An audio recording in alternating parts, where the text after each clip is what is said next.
Racist man tries to humiliate black cop on the street, but this happened. What if the tables turned? What if the person you underestimated the most held the power to challenge everything you thought you knew? Imagine this. A bustling city street, a man brimming with arrogance, eyes filled with contempt, spots a black man in uniform. His assumptions, rooted in ignorance and hate, fuel his every word. But what happens when the very person he seeks to humiliate teaches him a lesson he'll never forget? What would you do if you witnessed this unfolding right in front of you? Would you intervene or just walk away? It begins on a sunny afternoon, the city alive with activity. People rush by with coffee cups, phones glued to their ears. A black police officer stands at the corner, his posture confident, his uniform crisp.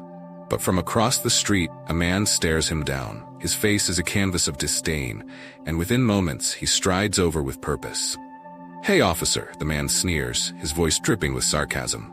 "Must be hard, huh? Playing dress up in a uniform like that." The officer, Officer Daniels, doesn't flinch. Instead, he meets the man's gaze calmly.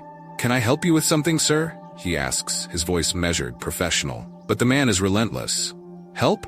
Yeah, you can help me understand why someone like you thinks they can wear that badge."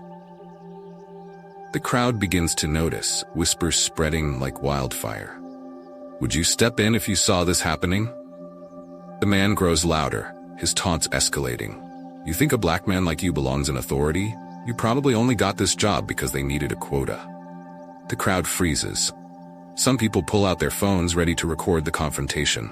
Daniels remains calm, but the tension in the air is suffocating.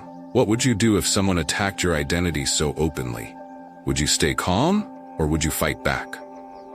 Daniels takes a deep breath. "Sir, I'm asking you to calm down. If you continue, I'll have to ask you to step back." But the man smirks, taking a step closer instead. "Oh, what are you gonna do? Arrest me? Prove me right that you people can't handle power?" And then a twist no one expects. Daniels doesn't reach for his cuffs or raise his voice. Instead, he asks the man a question that silences the crowd. "What happened to you to make you so angry at people like me?" The man falters, his bravado cracking.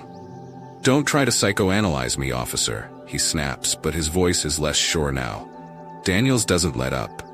"We're here in front of all these people. You've made your opinions about me clear, so tell me, what's really bothering you?"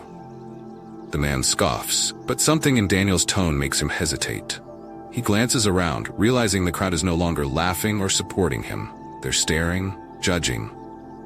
Would you feel shame in his position, or would you double down? Suddenly, the man lashes out, shoving Daniels. The officer stumbles back but doesn't retaliate. Gasps ripple through the crowd.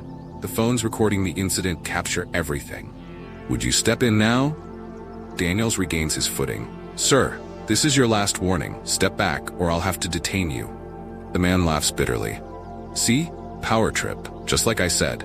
But before he can say more, another voice cuts through the tension. A woman from the crowd steps forward. "That's enough," she says sharply. She's holding her phone high, live streaming the incident. "You're humiliating yourself. Leave him alone." The man turns on her. "Mind your business." But it's too late. The crowd has turned against him. People begin shouting, calling for him to back off. Some even block his path. He tries to approach Daniels again. The man realizes he's outnumbered and steps away, muttering under his breath. Later, the video of the incident goes viral. Millions watch as Officer Daniels handles the situation with professionalism and grace, even in the face of blatant racism. The public outcry is swift.